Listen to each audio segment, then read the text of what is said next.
Buenas noches, hermanos, ¿cómo están? Bien, esforzándose. Qué bueno, gracias a Dios que nos permite estar aquí, es un gusto. Hace rato le decía a unos hermanos, ya apostataron la mayoría. Están de vacaciones, ¿verdad? También es necesario vacacionar, ¿verdad? Pero gracias a Dios que nos permite estar aquí. ¿Está contento por estar aquí? ¿Sí? ¿Está listo para la palabra? ¿Va a poner atención? ¿Se va a dormir? Ahí se escuchan, sí. Ahí luego se ve que está siguiendo el rollo, ¿eh? Pues abra su Biblia en el Salmo 46, por favor. Salmo 46. Confiamos en que se vaya la luz de aquel lado, ¿verdad? Nomás un ratito, nomás 1 hora y media en lo que predicamos, ya. Hoy vamos a seguir o vamos a continuar con la serie del libro de los Salmos. Y el salmo que vamos a ver hoy es el Salmo 46.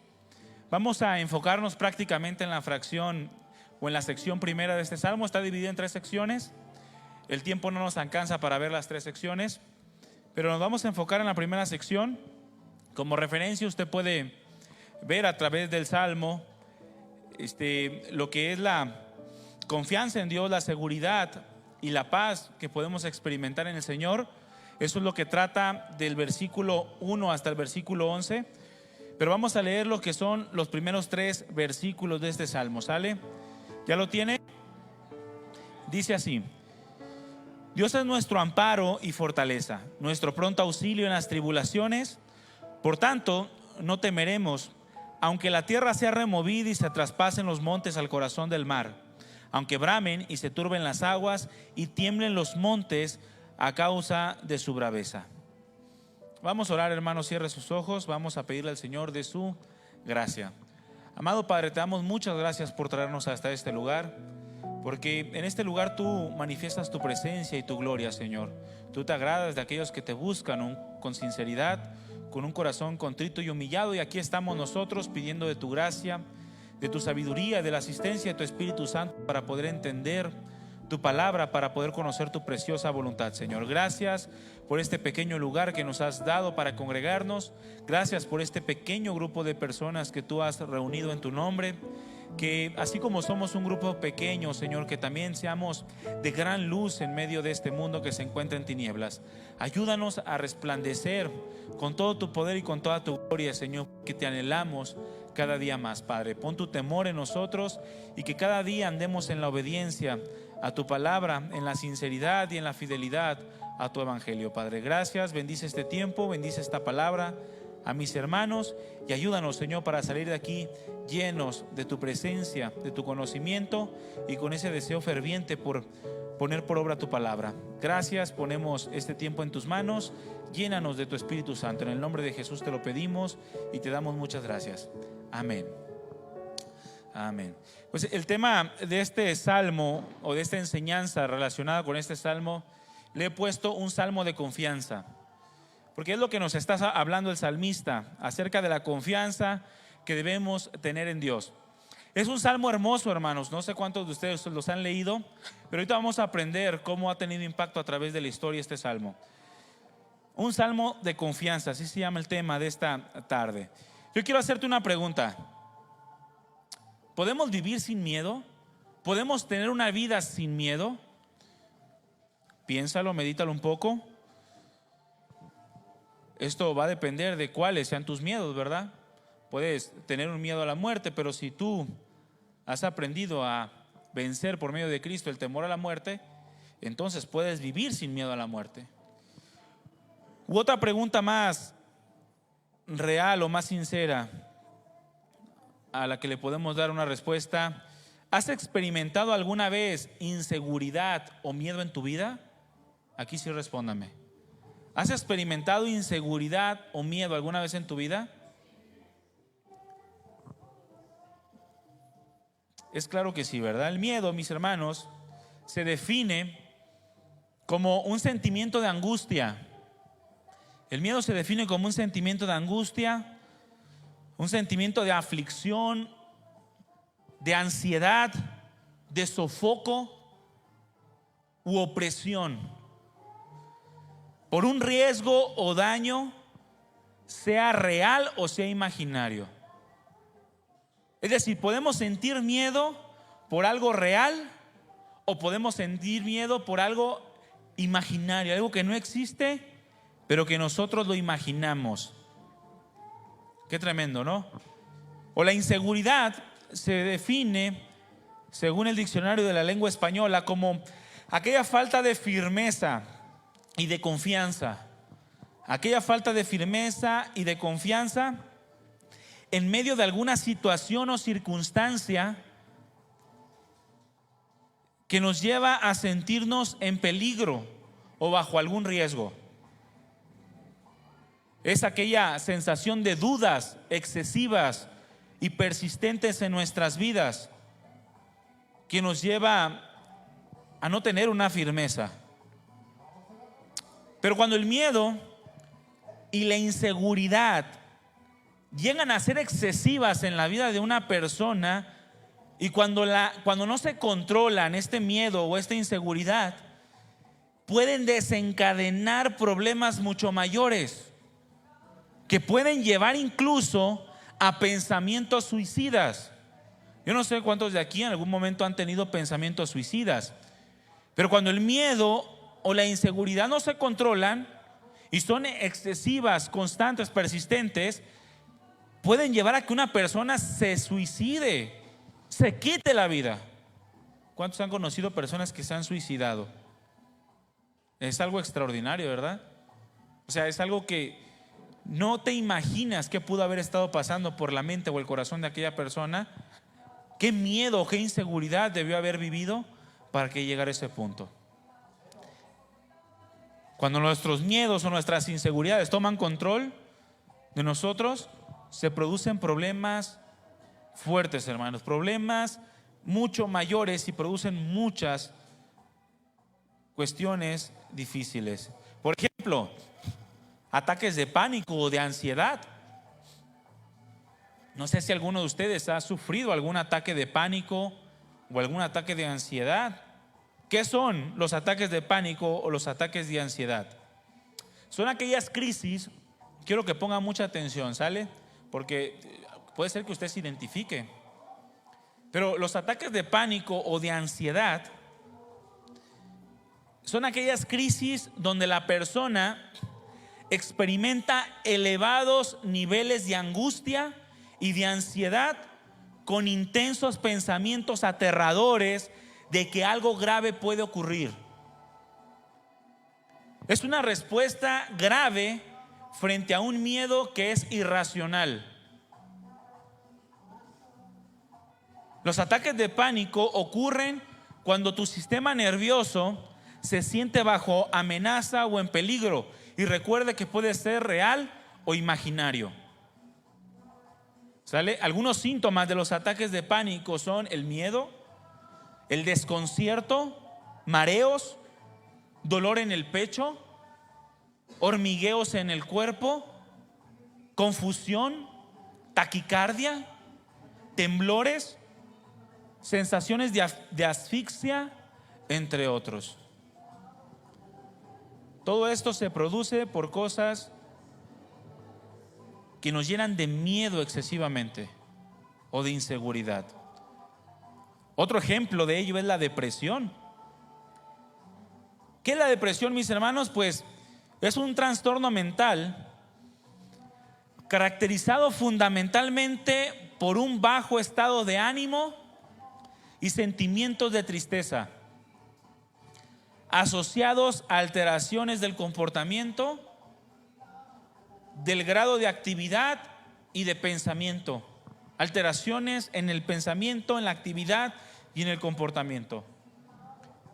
Según la Organización Mundial de la Salud, la depresión se caracteriza por una tristeza persistente y por la pérdida de interés en las actividades que normalmente se disfrutan o que se disfrutaban, así como por la incapacidad para llevar a cabo actividades que se realizan de continuo o cotidianas.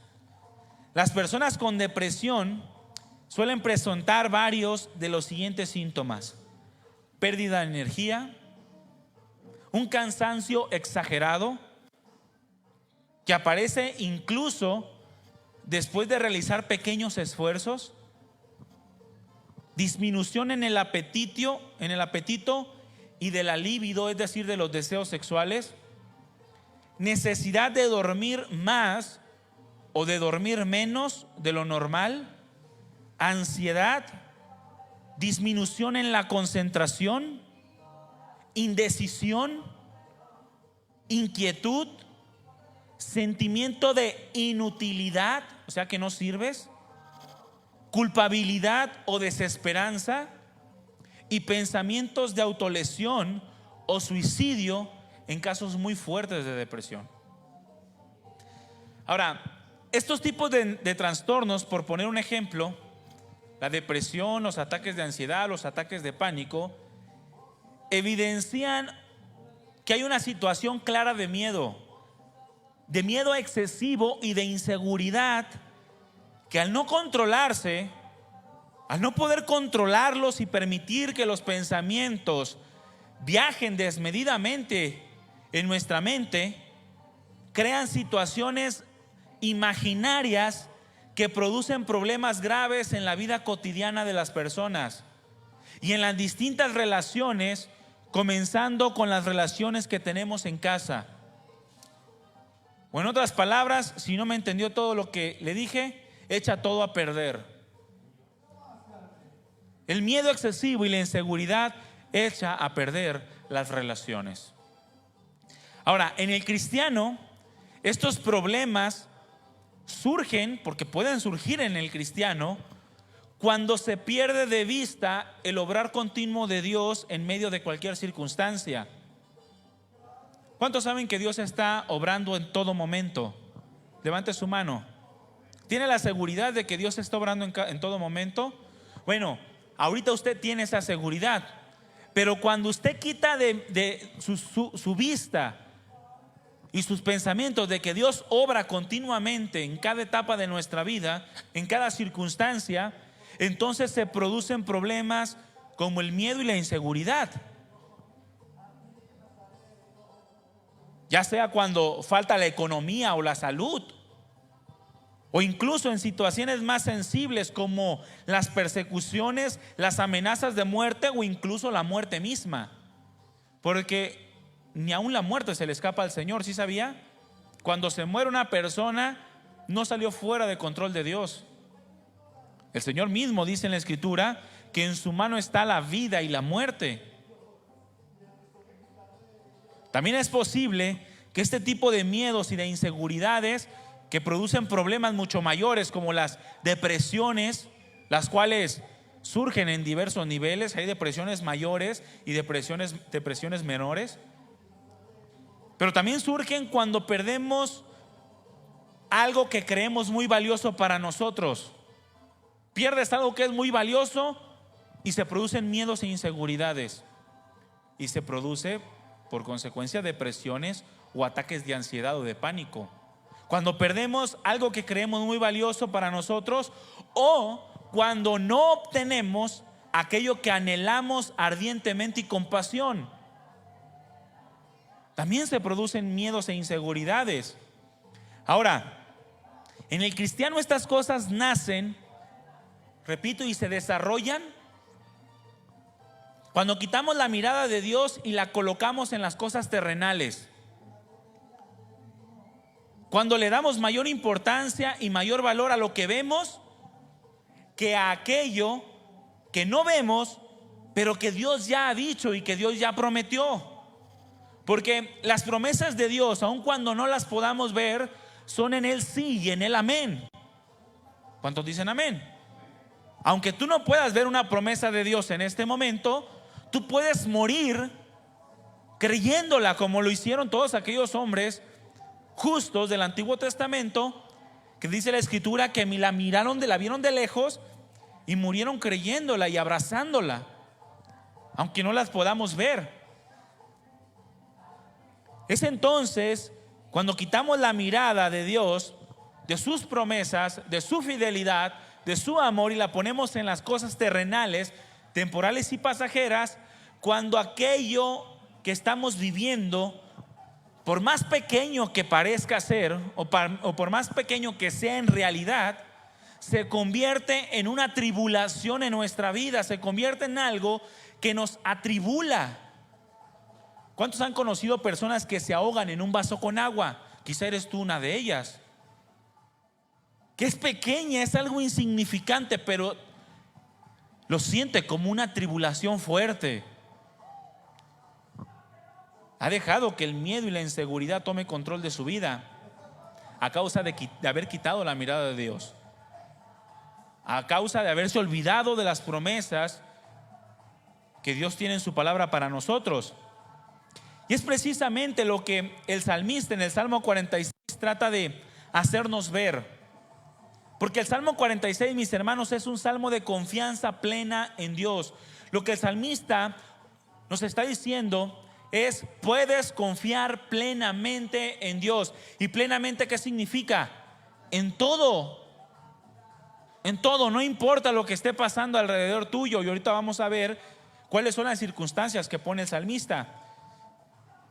Es un salmo de confianza plena en Dios, de manera que podemos sentirnos seguros que aún en las peores circunstancias que podamos estar atravesando, Dios está con nosotros.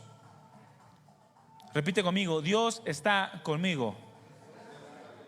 No importa la circunstancia, tú puedes confiar en que Dios está contigo. Eso debe de producir seguridad en tu vida. ¿Por qué Dios está con nosotros? Por causa de Cristo Jesús, de su amor para con nosotros a través de Cristo Jesús. Fíjense, este salmo, el Salmo número 46, fue un cántico que ayudó a miles de soldados durante la Primera Guerra Mundial. En la Primera Guerra Mundial, miles de soldados eran enviados por medio de los barcos a la guerra, y cada vez que eran enviados un grupo de soldados, comenzaban a cantar unánimemente este salmo. Cada vez que eran enviados a las duras batallas, comenzaban a entonar el Salmo 46 y se fortalecían para hacer frente a los que les esperaba del otro lado del mar. A miles de soldados dio fortaleza, dio esperanza, dio seguridad. Fíjese, también por otro lado, el Salmo 46 fue el salmo que inspiró a Martín Lutero a escribir un himno que fue tomado como el himno oficial de la Reforma. No sé cuántos han escuchado este himno llamado Castillo Fuerte es nuestro Dios. Es un salmo, es un himno compuesto por Martín Lutero en 1530 y que fue el himno oficial de toda la Reforma protestante.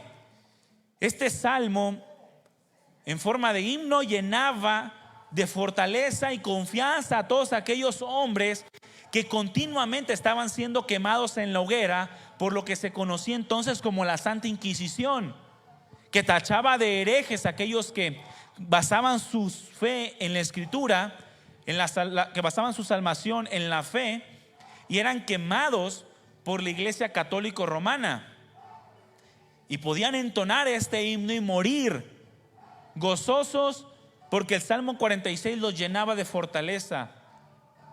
Un fragmento de este himno dice así: luchar aquí, usted trasládese a los tiempos de la Reforma, al siglo XVI, al siglo XV, donde estaban siendo perseguidos los cristianos por causa de ir en contra de las tradiciones o de los mandamientos de la Iglesia Católica Romana, que no tenían nada que ver con la palabra de Dios, principalmente la venta de indulgencias para salvación, y los quemaban, los torturaban, los desollaban y hacían muchas torturas a estos hombres. Y se escribió este himno basado en este salmo, que un fragmento de él dice así: luchar aquí sin el Señor, cuán vano hubiera sido. Aun cuando estén 1000 demonios prontos a devorarnos, no temeremos porque Dios vendrá a defendernos. Que muestre su vigor Satán y que muestre su furor, no podrá dañarnos, pues condenado está por la palabra santa. Qué impresionante, ¿verdad? Y a algunos se le aparece un endemoniado y andan temblando, ¿verdad? Cuando dice la Escritura que vengan 1000 demonios, no podrán dañarnos porque Dios vendrá a defendernos. Esto mostraba, mis hermanos, que aún en medio de la horrible persecución que estaban padeciendo aquellos cristianos, podían vivir sin miedo a causa de su confianza en Dios. Sabían que si Dios estaba con ellos, entonces estaban seguros. Alguien dijo también en otra ocasión que miles de santos, o sea, miles de cristianos, han sido consolados por este salmo en tiempos de gran crisis.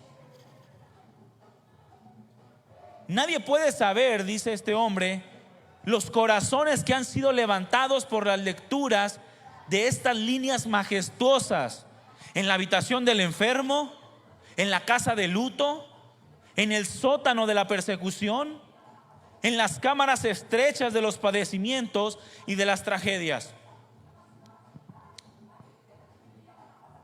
Porque es un salmo de confianza en Dios. Lo que Dios quiere enseñarnos, mis hermanos, es que podemos confiar en Dios a pesar de todo. Y lo que podemos observar en los primeros 2 versículos de este salmo, Salmo 46, versículo 1 y 2, es que comienza con una frase maravillosa. Ambos versículos comienzan con una frase maravillosa. Algo, mis hermanos, que nos debemos de preguntar siempre en nuestro caminar cristiano. Algo que nos debe de llevar a ser determinados en nuestras convicciones. Sea lo que sea que estemos pasando, tenemos que tener convicciones firmes, inamovibles. Aun cuando las cosas se pongan difíciles, tenemos que aprender a mantenernos firmes y constantes, siempre manteniendo una plena confianza en Cristo. ¿Cómo comienza el versículo 1 de este salmo? ¿Cómo dice? Hasta ahí. Dios es. ¿Y cómo comienza el versículo 2? Por tanto. Dios es, por tanto. Qué maravilloso es este inicio de este salmo. Dios es. Porque es de acuerdo, mis hermanos, con lo que Dios sea en nuestras vidas, la forma en la que nosotros viviremos y reaccionaremos ante las distintas tribulaciones que enfrentamos. Repite conmigo, Dios es. ¿Qué es? ¿Qué es Dios para ti? Porque es de acuerdo en lo que Dios sea para ti, mi hermano y mi hermana, que vas a poder hacerle frente. Si vas a tener miedo o no vas a tener miedo, si vas a tener paz o vas a vivir en angustia, si caes en depresión o tienes tranquilidad y paz. Por ejemplo, si hay enfermedad, Dios es nuestro sanador, ¿sí o no? Entonces, ¿la enfermedad te va a producir miedo? No, porque sabes que Dios es tu sanador. Si se te olvida que Dios es tu sanador, la enfermedad te va a poner a temblar. En la necesidad, Dios es nuestro proveedor. Pero si estás en escasez y quitas de vista que Dios es tu proveedor, vas a entrar en depresión, en angustia, en desánimo, en tristeza. ¿Por qué andas todo agüitado? Pues porque no tengo dinero. Oye, pero como dijeron por ahí en una ocasión, bueno, te compro tu mano derecha en 100,000 pesos. No, ¿cómo crees? O tu mano izquierda en 80,000 pesos. No, bueno, dame uno de tus pies por 500,000. No, ¿verdad que eres millonario? Dios es nuestro proveedor en la necesidad. En el dolor, Dios es nuestro consuelo, y así sucesivamente en cada una de las circunstancias que podemos atravesar en nuestra vida. Para cada adversidad que estemos atravesando, dice la Escritura, Dios es nuestro amparo, nuestra fortaleza y nuestro pronto auxilio.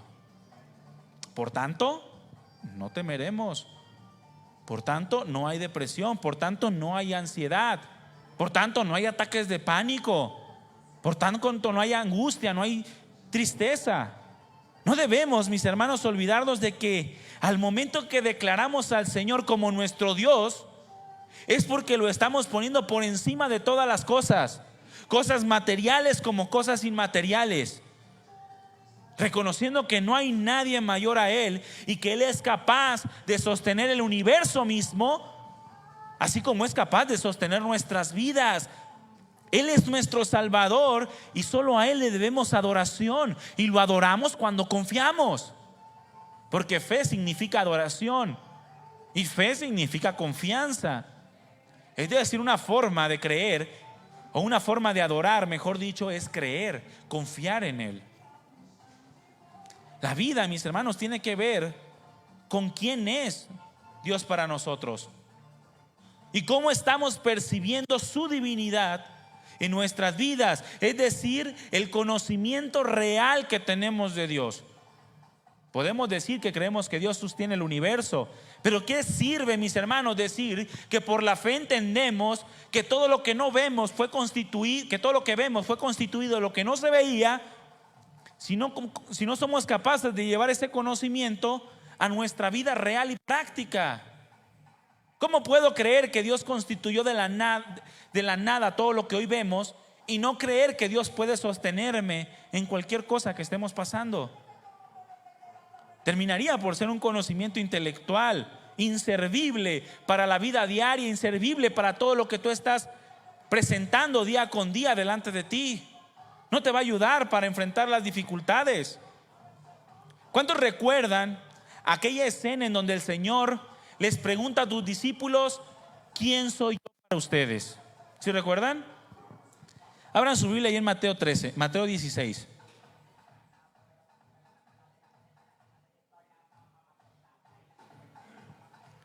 Porque el Señor se encargó, mis hermanos, que tus discípulos entendieran bien quién es Él, a fin de que pudieran comprender cómo esto debía de afectar positivamente sus vidas en medio de las persecuciones y adversidades que se les vendrían. Los discípulos enfrentaron dificultades que, mi hermano, tú y yo en la vida vamos a enfrentar. ¿Cuántos de ustedes tienen la esperanza de ser desollados por Cristo? ¿Cuántos tienen la esperanza de ser aserrados por Cristo? De ser decapitados. Mis hermanos, no tenemos tanta suerte. Los discípulos iban a enfrentar dificultades extraordinarias. Necesitaba el Señor asegurarse de que en sus corazones entendían que Dios es. Y en Mateo 16, versículo 13, fíjese lo que dice, versículo 13 al 16. Viniendo Jesús a la región de Cesarea de Filipo, preguntó a sus discípulos diciendo: ¿quién dicen los hombres que es el Hijo del Hombre? Ellos dijeron: unos Juan el Bautista, otros Elías, y otros Jeremías o alguno de los profetas. Él les dijo: ¿y ustedes quién dicen que soy? Extraordinaria respuesta de Simón Pedro: tú eres el Cristo, el Hijo del Dios viviente. Algo extraordinario. Tú eres el Cristo, el Hijo del Dios viviente. Mis hermanos, el Señor les dice: bienaventurado eres, Simón Pedro, porque no te lo reveló ni carne ni sangre, sino mi Padre que está en los cielos. ¿Por qué, mis hermanos? Porque después de esta declaración, después de que Pedro dijo que Jesús era el Cristo, el Hijo del Dios viviente, viene la declaración de autoridad y de permanencia de la iglesia ante cualquier ataque, porque es sustentada por el poder de Dios. Aquella roca con la cual el Señor dijo que edificaría su iglesia era precisamente la declaración que Pedro estaba haciendo de quién es Cristo Jesús. Él dijo en el versículo 18: también yo te digo que tú eres Pedro, y sobre esta roca edificaré mi iglesia. Y después, que dice: y las puertas del Hades no prevalecerán contra ella. Es decir, mi iglesia es indestructible.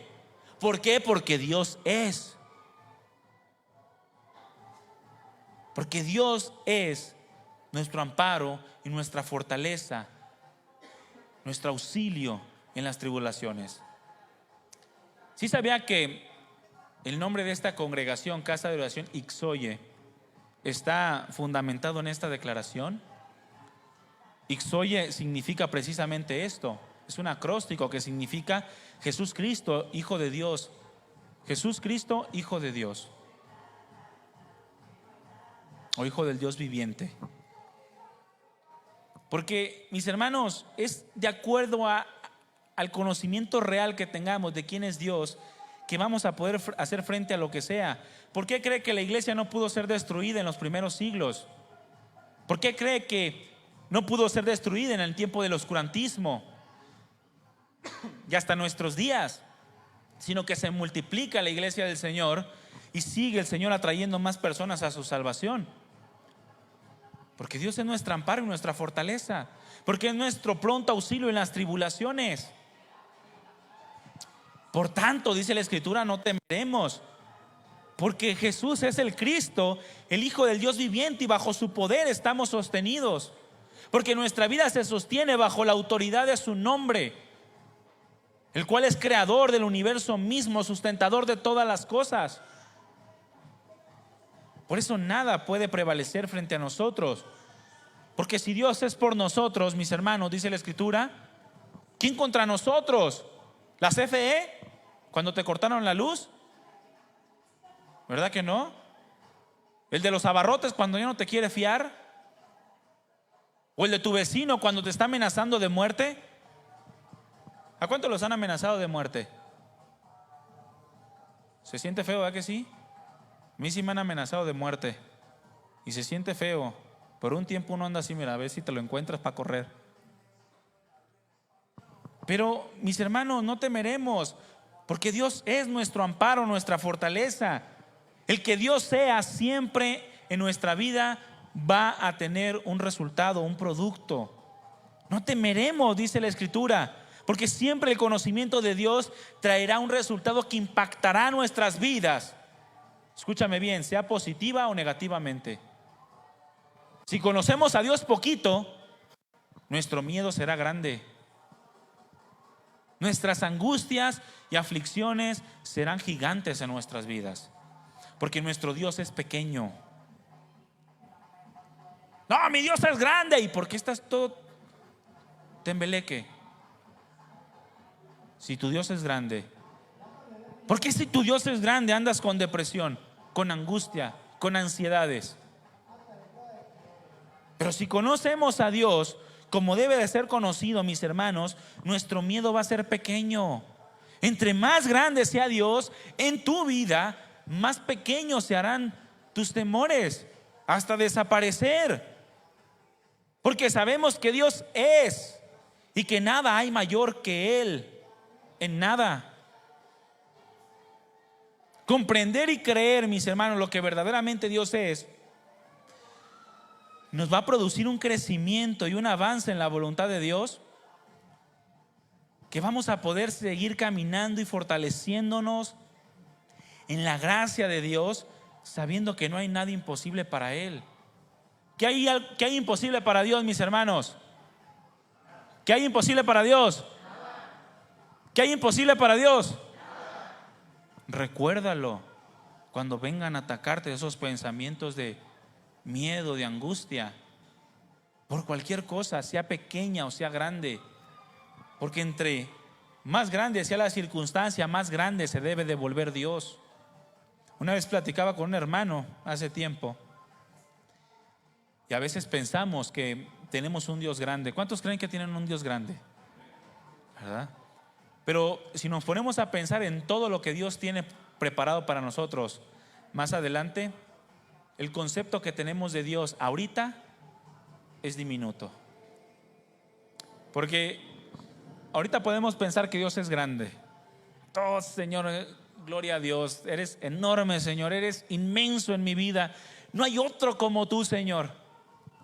Entras en una circunstancia que te pone a prueba, ves la gloria de Dios, ves lo extraordinario de Dios, y aquellas palabras que decías, Dios eres grande, se vuelven chiquitas. Ahora tu reacción es, Señor, qué grande eres, porque ya estás maravillado en extremo, porque Dios te mostró un nivel más de su gloria, de su gracia, de su misericordia, de sus atributos. ¿Recuerdan a Job? El tremendo, extraordinario hombre Job. A mí me maravilla leer la historia de Job, porque yo siento que no le llego ni a la uña del pie, hermanos. Un hombre que podía ofrecer sacrificio, entendía la necesidad de un sacrificio expiatorio mucho antes que la ley de Moisés fuera dada. Tanto que iba y ofrecía sacrificios a Dios por cada uno de sus hijos, por si alguno hubiese pecado. Se entendía, tenía un entendimiento impresionante. Y termina, después de la prueba tan tremenda que Dios le permitió pasar para bendición a todos nosotros, diciendo, Señor, yo hablaba lo que no entendía, cosas tan maravillosas que yo no comprendía. De a oídas te había oído, mas ahora mis ojos te ven. Imagínense. ¿Se fija cómo Dios en la vida de Job se hizo más grande después de haber pasado una circunstancia difícil? Porque Dios es, mis hermanos, Dios es nuestro amparo y nuestra fortaleza y nuestro pronto auxilio en las tribulaciones. Por tanto, no temeremos. La Escritura nos asegura que el Dios Todopoderoso es nuestro amparo, y que esto debe de producir en nosotros una confianza en medio de cualquier circunstancia.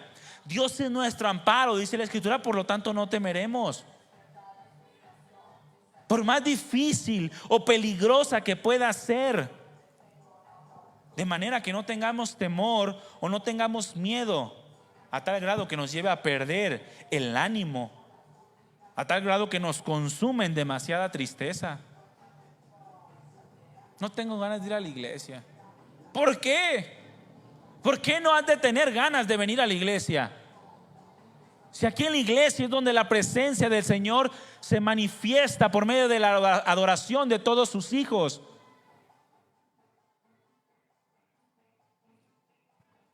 Dios es nuestro amparo, mis hermanos. Y amparo significa refugio, un lugar donde estamos libres de peligro.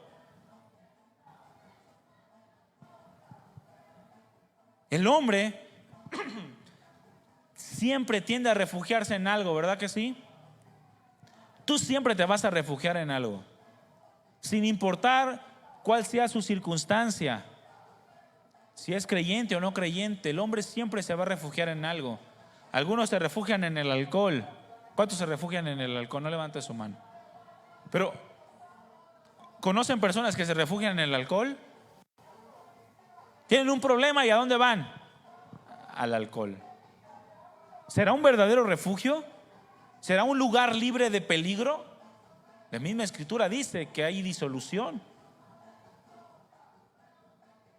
Otros se refugian en las drogas, otros en el dinero, otros se refugian en el placer, otros se refugian en el poder social o político, en las amistades, en los hijos, en el juego o en cualquier otra cosa que no es Dios.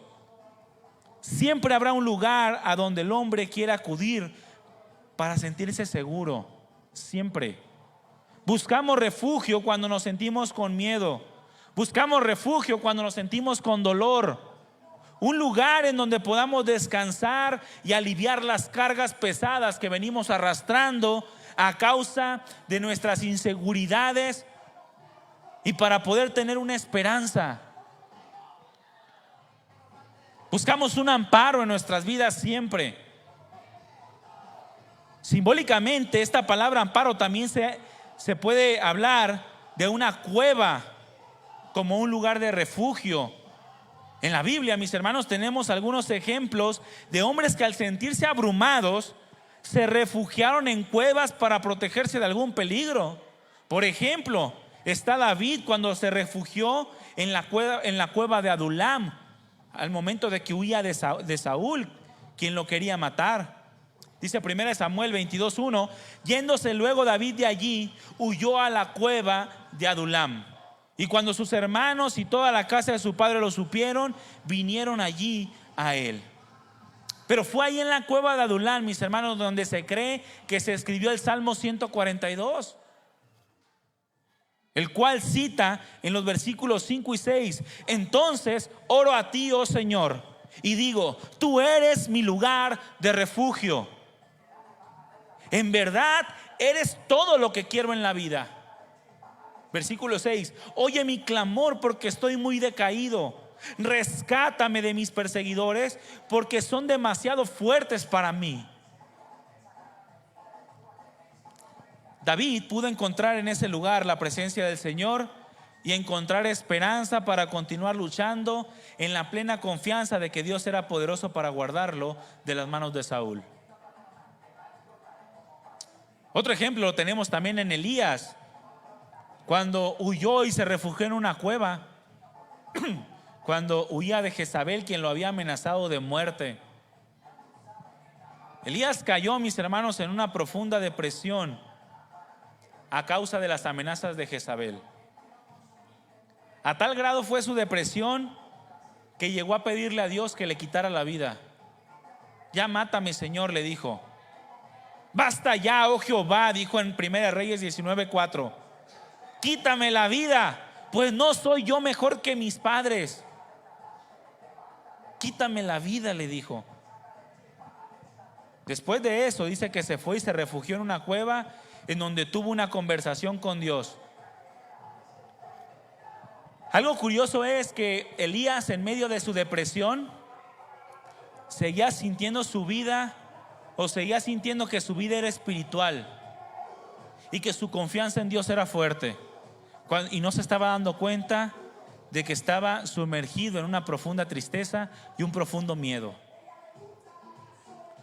Dice 1 Reyes 19:9: y allí se metió a la cueva en donde pasó la noche, y vino a él palabra de Jehová, el cual le dijo: ¿qué haces aquí, Elías? Él le respondió: he sentido un vivo celo por Jehová, Dios de los ejércitos, porque los hijos de Israel han dejado tu pacto, han derribado tus altares y han matado a espada a tus profetas, y solo yo he quedado y me buscan para quitarme la vida. Estaba depresivo, estaba todo temeroso, estaba todo desanimado, pero seguía sintiéndose la última Coca-Cola del desierto para Dios, el único instrumento de Dios existente en la vida. El Señor inmediatamente lo exhorta, le dice que se levante porque hay mucho trabajo que hacer, e inmediatamente el Señor pone un suplente para él. Así de fácil. Le dijo: vas a ir y vas a ungir a Eliseo, quien va a tomar tu lugar.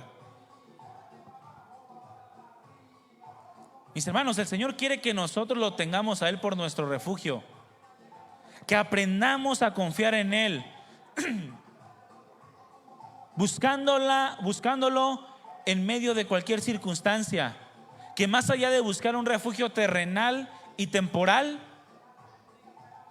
podamos acudir confiadamente a Dios y descansar en sus manos. Cuando estamos en las manos del Señor, podemos estar tranquilos y seguros. ¿Cuántos saben esto? Fíjese lo que le dijo el Señor a los discípulos en Juan 10:27 al 30. Juan 10:27 al 30.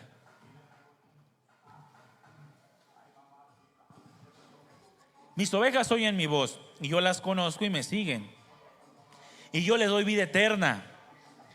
¿Y qué dice? ¿Qué dice después? ¿Sí está ahí? ¿Sí está ahí? ¿Qué dice ahí? Yo les doy vida eterna, ¿y qué? No perecerán jamás. ¿Eres oveja de Dios? ¿Eres oveja del Señor? Nomás uno. Tú no perecerás jamás. Los demás sí. Mis hermanos, yo les doy vida eterna y no perecerán jamás. Y dice: ni nadie las arrebatará de mi mano.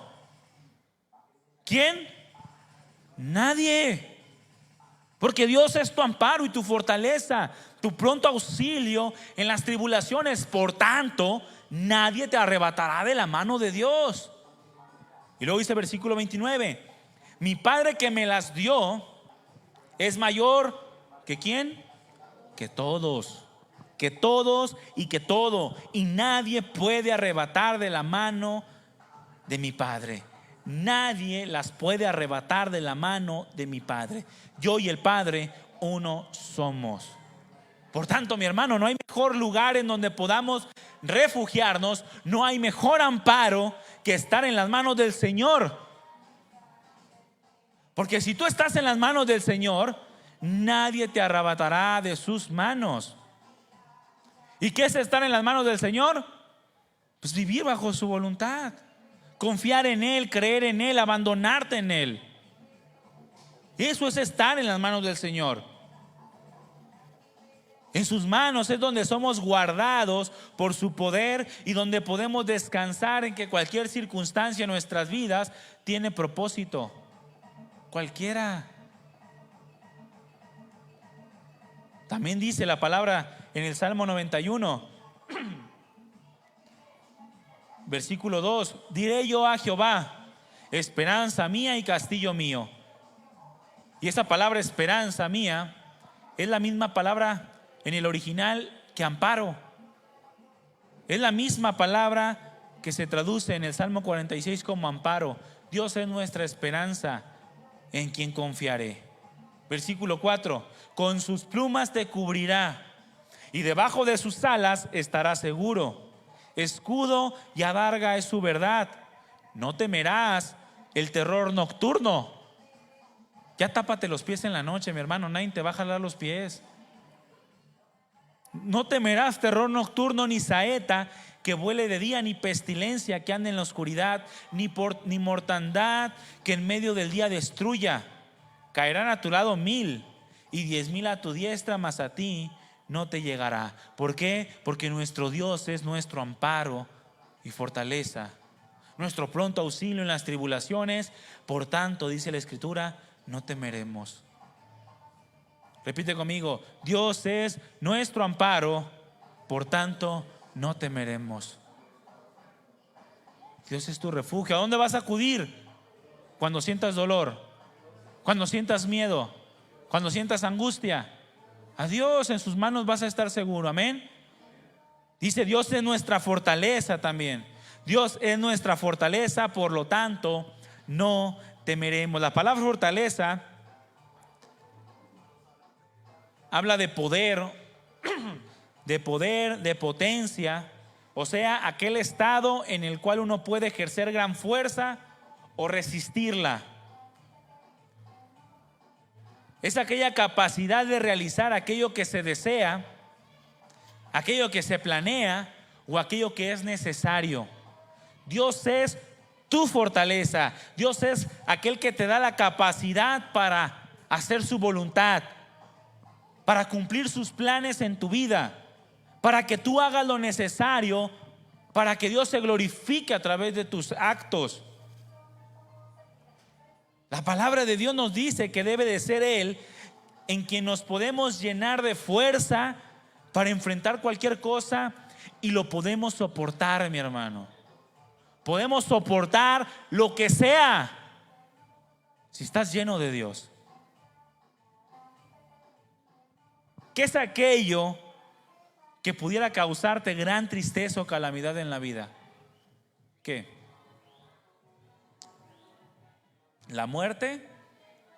O peor aún, una muerte lenta y dolorosa por causa de alguna enfermedad. Lo puedes soportar porque Dios es tu fortaleza. Por tanto, no temerás. No tienes que tener miedo. Yo les he contado cómo una amiga nuestra, de hecho aquí está su cuñada, se vio fortalecida en medio de una muerte lenta y dolorosa, a la cual se le añadió no solamente la enfermedad, sino un chorro de problemas en su familia. Le pidieron el divorcio y muchas otras cosas más. Y yo vi cómo el Señor la pudo fortalecer hasta su muerte. ¿Sí o no? ¿Ves? Para que vean que no miento.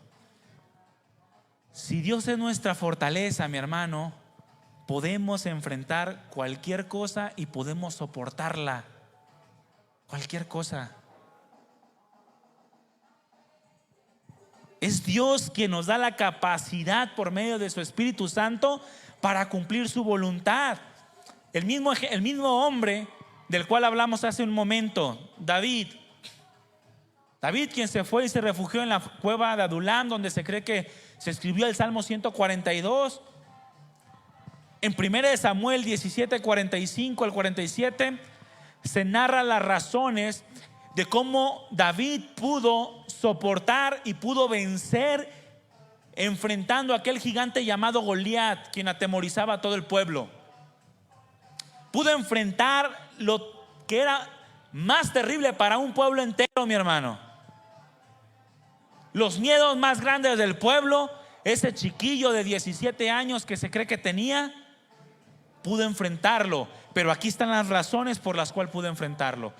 1 Samuel 17, 45.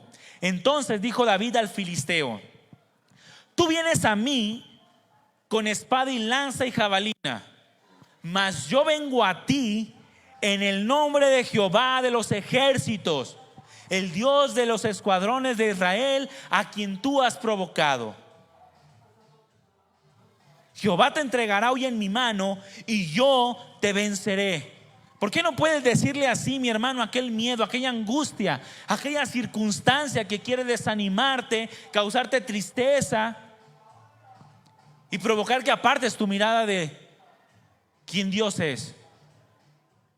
¿Por qué no puedes decirle: yo te venceré y te cortaré la cabeza, dice David, y daré hoy los cuerpos de los filisteos a las aves del cielo, a las bestias de la tierra, y toda la tierra sabrá que hay Dios en Israel? Qué maravilloso, mi hermano, sería que pudieras decir: y todos mis vecinos y toda mi familia y todos los que me rodean sabrá que hay Dios en mi vida, porque salí victorioso, porque Dios es mi fortaleza, por tanto no temeré. Quieres predicar el evangelio pero con miedo. Quieres hablar de Dios pero no puedes ni con tu esposa, o viceversa, con tu esposo o con tus hijos. Todo sabrán, dice, que hay Dios en Israel, y sabrá toda esta congregación que Jehová nos salva con espada y con lanza, porque de Jehová es la batalla y Él los entregará en nuestras manos. Esa confianza es la que Dios quiere que nosotros tengamos. A este grado de confianza, mi hermano. Pero no le echas ganitas. ¿Cómo quieres tener esta confianza? Para llegar a este nivel hay que esforzarnos. Hay que meternos a comunión con Dios. Hay que dominar nuestra carne. Pero no puedes dominar a veces la flojera, mi hermano. ¿Cómo quieres tener este grado de confianza? Hay que esforzarnos, amén. Otro ejemplo lo tenemos en el mismo hombre que fue y se escondió en la cueva y cayó en depresión, llamado Elías. Un poquito antes de que cayera en depresión, este hombre llamado Elías derrotó a 450 profetas del ídolo Baal. Les cortó la cabeza a todos. Porque entendía que su fortaleza era Dios y no tuvo miedo. Perdió de vista eso y a una sola mujer lo venció. Cuando había vencido a 450 hombres. En 1 Reyes 18:36 también se nos dice las razones o el pensamiento que este hombre llamado Elías tenía y por el cual pudo enfrentar a estos 450 profetas. 1 Reyes 18:36 y 37. Cuando llegó la hora de ofrecerse el holocausto, se acercó el profeta Elías y dijo, comenzó a orar y dice: Jehová, Dios de Abraham, Dios de Isaac y Dios de Israel. Si quiere como sentirlo más cerca, usted puede decir: Jehová, Dios de Abraham, de Andrés y de Iván. Ahí están atrás para que no diga, ay, yo ni conocí a Isaac ni a Jacob. Bueno, sí conoció a Abraham ya. Dios de ellos dice: sea hoy manifiesto que tú eres Dios en Israel y que yo soy tu siervo y que por mandato tuyo he hecho todas estas cosas. ¿Qué estaba haciendo? ¿O por qué estaba haciendo las cosas? Por mandato de Dios. Fíjense, muchos quieren sentir la fortaleza de Dios, la capacidad que da Dios en cosas que Dios jamás les ha mandado. ¿Cómo vas a experimentar eso? ¿Quieres experimentar la fortaleza del Señor? La vas a experimentar cuando tú quieres hacer su voluntad, no cuando quieres hacer la tuya, no cuando quieres cumplir tus deseos.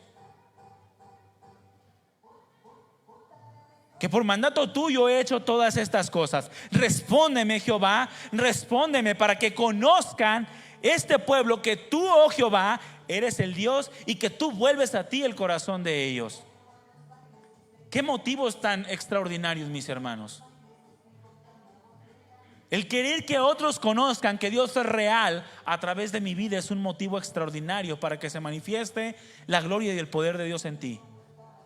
Pero la mayoría quiere ver el poder de Dios por motivos egoístas, por cosas personales, para que el Señor te libre de circunstancias personales. Pero el que en tu corazón esté que otros conozcan a Dios puede ser una buena razón para que el poder y la gloria de Dios se manifieste en ti. Dios quiere, mis hermanos, que aprendamos a fortalecernos en Él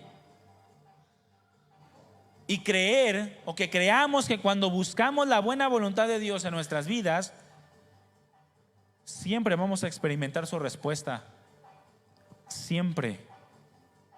Pero cuando buscamos su buena voluntad, pero necesitamos estar fortaleciéndonos continuamente en Dios. Pablo le dijo a los Efesios en el capítulo 6 versículo 10: por lo demás, hermanos míos, fortalezcanse en el Señor y en el poder de su fuerza. Y después comienza a decirnos que nos tenemos que vestir de toda la armadura de Dios para que podamos soportar las acechanzas del diablo, para que podamos soportar el día malo. Cuando estamos fortalecidos en el Señor y en el poder de su fuerza. ¿Cuál es el poder de su fuerza? Su voluntad. Pero es necesario la armadura de Dios en nuestras vidas, por medio de la cual podemos encontrar fortaleza en el Señor. ¿Quieres tener paz en tu vida? ¿Quieres dejar de tener miedo, inseguridad? Tienes que hacer de Dios tu fortaleza, porque así lo dice la Escritura, que Dios es nuestro amparo y Dios es nuestra fortaleza. Por lo tanto, no temeremos. También dice la Escritura que es nuestro pronto auxilio. Dios es nuestro pronto auxilio. Por tanto, mis hermanos, no temeremos. Dice el Salmo 46 versículo 1 en la Nueva Traducción Viviente: Dios es nuestro refugio y nuestra fuerza. Y dice: siempre está dispuesto a ayudar en tiempos de dificultad. ¿Cuándo, mi hermano? Siempre. ¿Cuántos creen que esto es palabra de Dios? Ahí lo dice, ¿no? Salmo 46:1, parte B. Dios es nuestro amparo y fortaleza. Y luego siempre está dispuesto a ayudar en tiempos de dificultad. Y si es palabra de Dios, mis hermanos, podemos confiar plenamente en ello. Porque Dios no es hombre para que mienta, ni hijo de hombre para que se arrepienta. Él dijo y no hará, habló y no lo ejecutará. Si Él te dijo que está dispuesto a ayudarte en tiempos de dificultad, mi hermano, vas a tener su ayuda. Él es nuestro pronto auxilio, es decir, nuestro ayudador. Él es quien te ayuda. Alguien que socorre. Esta palabra o esta frase nos habla de alguien que socorre y que asiste a alguien con lo que es necesario.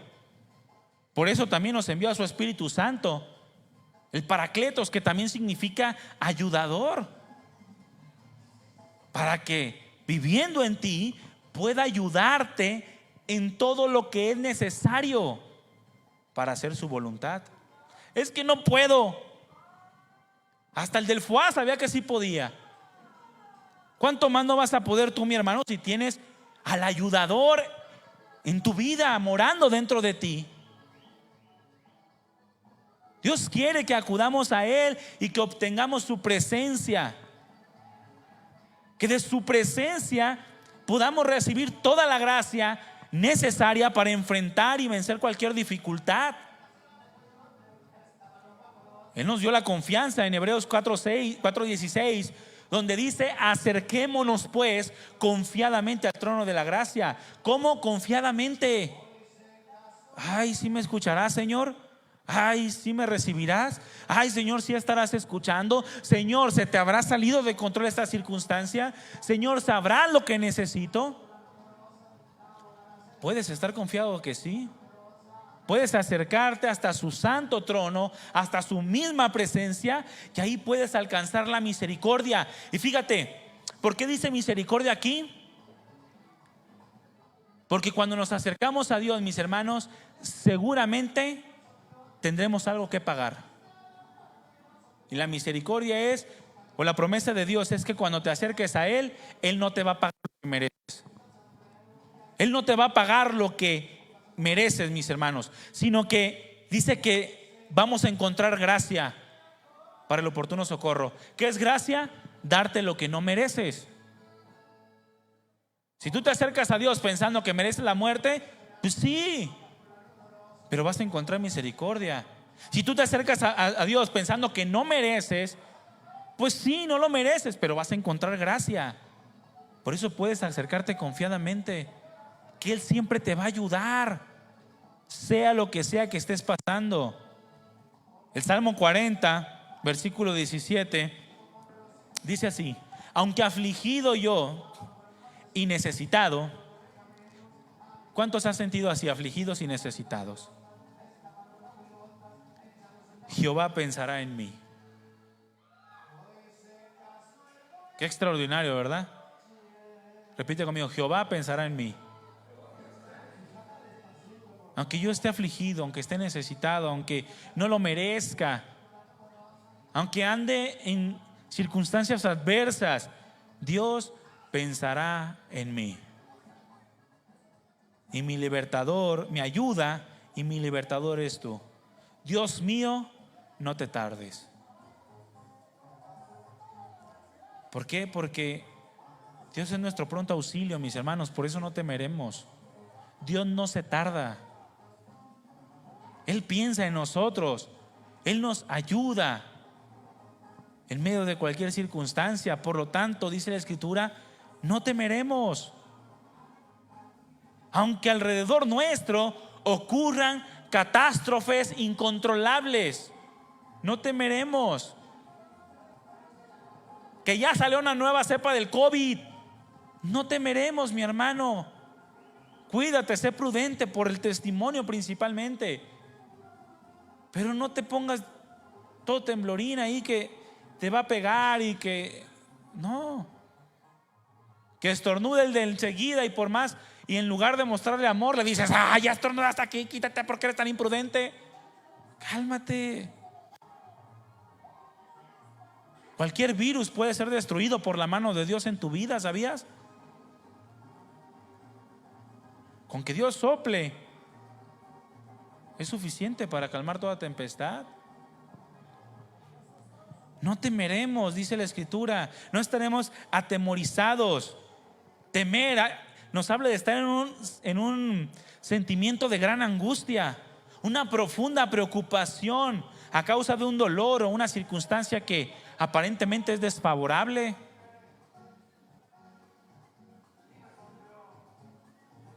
Y aquí hace uso el salmista de una forma literaria que se llama hipérbole, en donde dice: no temeremos aunque la tierra sea removida. Que aunque en ese momento era una exageración, sus palabras son cosas que van a ocurrir en el final de nuestros tiempos. De hecho, el Salmo en su segunda y tercera sección son cuestiones apocalípticas, es decir, del fin de los tiempos y del reino milenial de Cristo Jesús, en donde habrá paz completamente. Pero en ese momento el salmista sin saberlo, hace uso de la exageración, de algo exagerado con el fin de enfatizar o darle fuerza al mensaje que se quiere transmitir. Y dice: por tanto, no temeremos, aunque la tierra sea removida y se traspasen los montes al corazón del mar, aunque bramen las aguas y se turben sus aguas, y tiemblen los montes a causa de su braveza. Con esto pretende darle una fuerza o un énfasis al mensaje de que no hay nada en la vida que pueda o que tenga que causarnos miedo o temor. Lo que el salmista quiere hacer es transmitir una confianza profunda en Dios, el cual está sobre todas las cosas. Tan solo basta con ver aquel episodio en donde los discípulos estaban cruzando al otro lado del mar. Y dice la Escritura que comenzaron a tener miedo porque había una tormenta. Y el Señor necesitó simplemente unas palabras para calmar todo, sin importar lo que esté pasando. Y esto, mis hermanos, tiene que ver con aquello en donde tenemos puesta nuestra mirada. Es decir, lo que el salmista está diciendo es: aunque tú veas, ¿cuántos pueden ver? Algunos están dormidos, por eso no pueden ver, pero naturalmente sí ven, ¿verdad? La música los arrulló. Pero aunque tú veas, mi hermano, que la tierra se está moviendo, aunque tú veas que hay tsunamis, aunque tú veas que hay erupciones volcánicas, aunque tú veas que hay tormentas, que vienen los ríos, los mares, los vientos y golpean contra tu vida, aunque tú veas, tú puedes confiar en Dios. Tiene que ver con dónde tenemos puesta nuestra mirada. Si es que nuestra mirada está puesta en lo que vemos terrenalmente o naturalmente hablando, o en Dios, quien está sobre lo natural. Hay otro episodio en la Biblia en donde está Eliseo y su siervo Giesi, y dice la Escritura que vienen contra ellos y Eliseo está bien tranquilo. Es un ejército enorme que viene contra ellos y Eliseo está tranquilo y su siervo está bien temeroso. Y Eliseo le pide a Dios: Señor, ábrele los ojos. Y dice que cuando le abrió los ojos, vio un ejército celestial que los respaldaba. Algo extraordinario e impresionante. Cuando sientas temor, pídele al Señor: Señor, ábreme los ojos.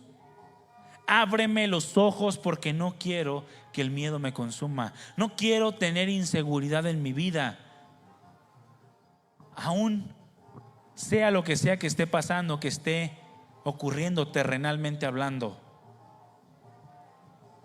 Si tenemos puesta nuestra mirada en lo terrenal o natural, o si la tenemos puesta en Dios, quien está por encima de lo natural, es sobrenatural, algo extraordinario.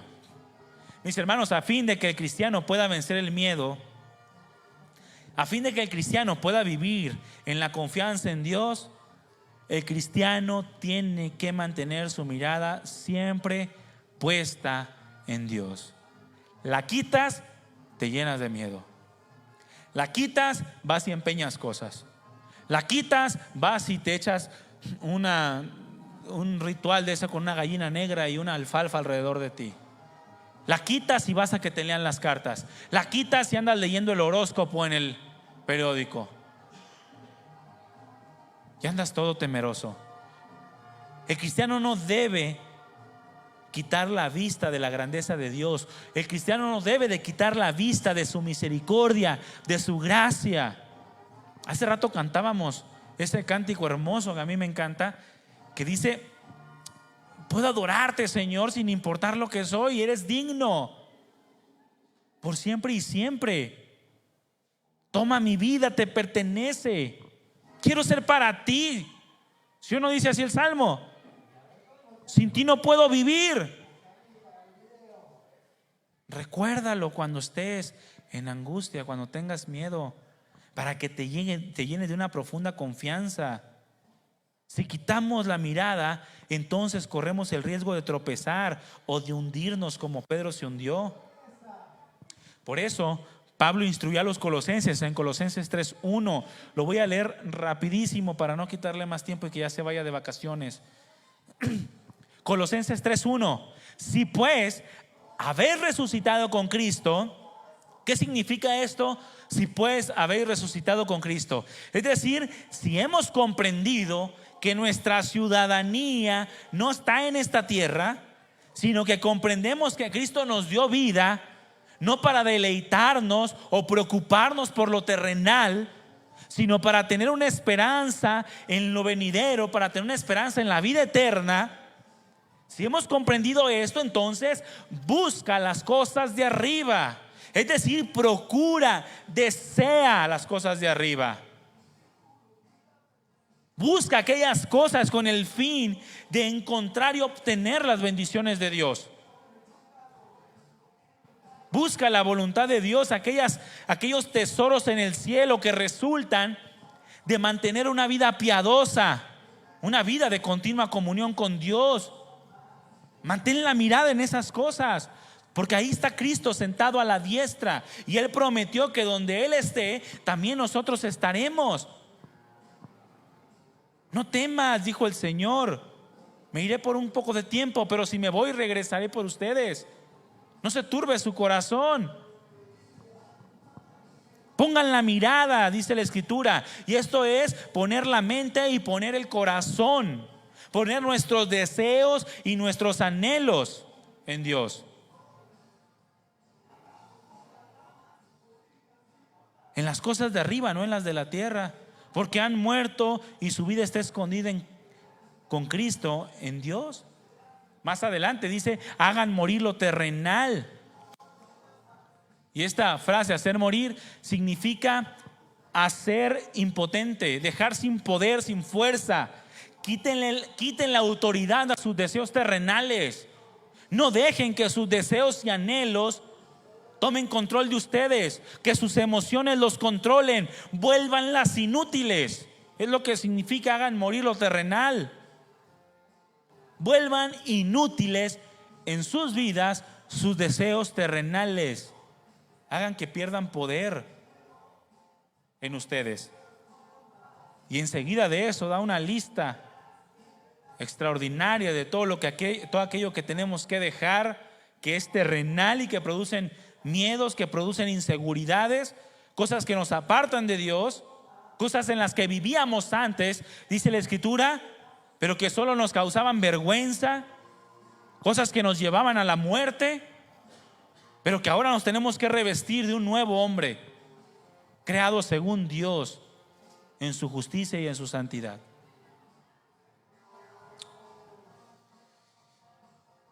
Dios es nuestro amparo, mis hermanos, y nuestra fortaleza, dice la Escritura, nuestro pronto auxilio en las tribulaciones. Por tanto, porque Dios es eso en nosotros, no temeremos. No importa que ocurran cualquier tipo de catástrofe, mundial o en mi vida, no tendremos temor. Amén. Pónganse de pie, hermanos, por favor.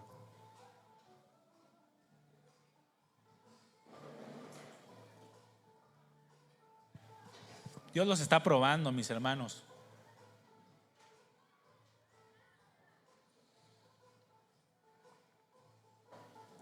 Dios está examinando nuestro corazón, porque quiere hacer de nosotros cosa preciosa.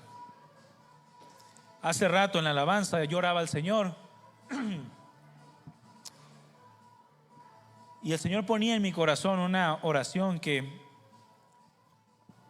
una fracción de ella fue algo que oré en el principio de la enseñanza, y era que aunque seamos un grupo pequeño de la iglesia del Señor en este lugar, que ese grupo pequeño sea gran luz en medio de este mundo.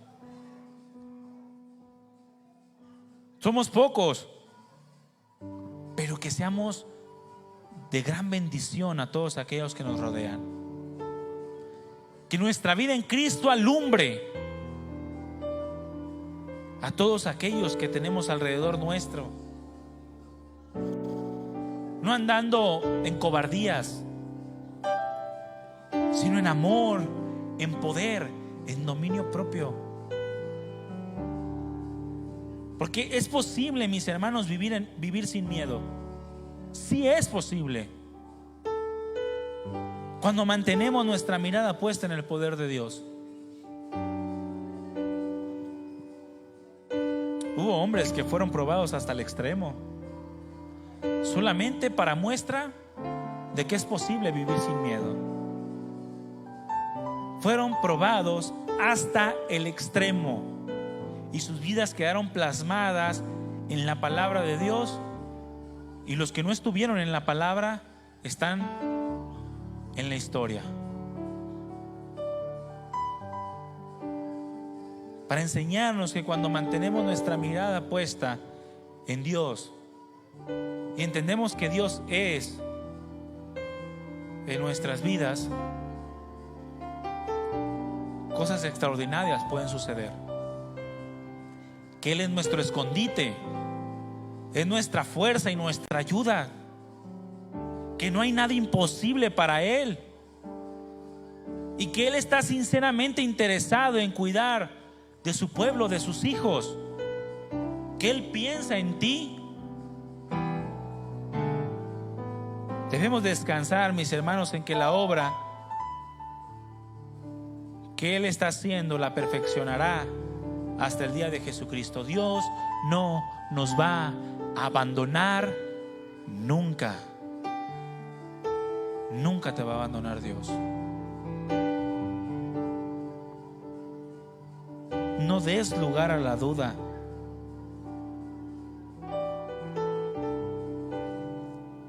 Si das lugar al miedo o a la inseguridad, es que simplemente no estás confiando en Dios. Haz un alto y voltea a ver nuevamente al Señor, el cual está sentado a la diestra del Padre. Porque tu vida debe de estar escondida en Dios por medio de Cristo Jesús. Cierra tus ojos, mi hermano y mi hermana. Gracias, Padre, por este tiempo. Gracias por tu palabra. Llena este lugar con tu gloria. Llena nuestros corazones, llena nuestros pensamientos, llena nuestras vidas con el poder de tu Espíritu Santo, Señor. Sé que todos tenemos nuestras luchas y tú conoces cada una de ellas, ninguna la ignoras, amado Dios. Por el contrario, tú estás presente en medio de todas ellas. Nuestras batallas te son bien conocidas. Ayúdanos a vencer. Ayúdanos a entender quién eres tú en nuestras vidas. Y que al entender eso, amado Dios, que tú eres nuestro amparo, nuestro refugio, que tú eres nuestra fortaleza, que nos da la capacidad para enfrentar lo que sea, cuando sea y como sea, y que estás siempre dispuesto a acudir en nuestra ayuda, podamos quitar todo miedo de nuestro corazón. Gracias, Padre. Gracias por amarnos así. Gracias por amarnos tan profundamente. Gracias, Señor Jesús. Gracias, Padre. Sella esta palabra en nuestro corazón, en nuestra mente, y ayúdanos a vivirla en el poder de tu Espíritu Santo. En el nombre de Jesús, muchas gracias por este tiempo. Gracias por la vida de mis hermanos. Gracias por este lugar. Gracias por esta congregación. Ayúdanos a ser fieles a ti y llénanos siempre. Te lo pedimos en el nombre de Jesús y te damos muchas gracias. Amén. Le damos un aplauso al Señor, hermano.